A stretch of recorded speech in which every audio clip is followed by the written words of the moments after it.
ಗುರು ಎಲ್ಲ ಉಪೇಂದ್ರ ಮಾಡ್ತಾ ಬಿಟ್ಟಿದ್ದೀರಿ ಅನ್ಸುತ್ತೆ. ಹಂಗಲ್ಲ, ಇನ್ನೂ ಇಲ್ಲ ಹುಡುಗರು ಆಡ್ತಾವ ನೋಡು.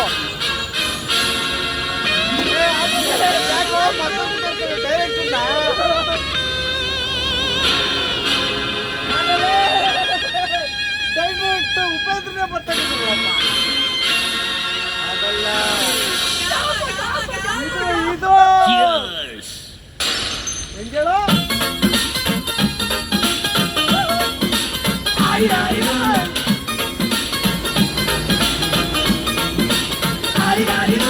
ಮಸ್ತ್ ಮಸ್ತ್ ಹುಡುಗಿ ಬಂದ್ಲು, ನಾನು ನನ್ನ ದೋಸ್ತು ಅಂದ್ರು, ಎಲ್ಲದಕ್ಕೂ ಮಸ್ತು ಅಂದ್ರು, ಸುಸ್ತು ಆಗಿ ಕುಸ್ತು ಬಿದ್ದೆ.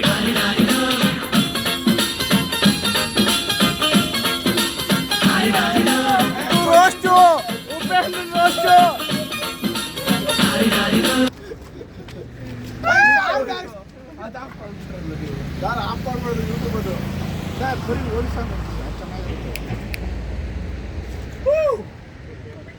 ಅದೆಲ್ಲ ಸೇವ್ ಆಗ್ತಾ ಇರುತ್ತೆ. ಈಗ ಬರೇ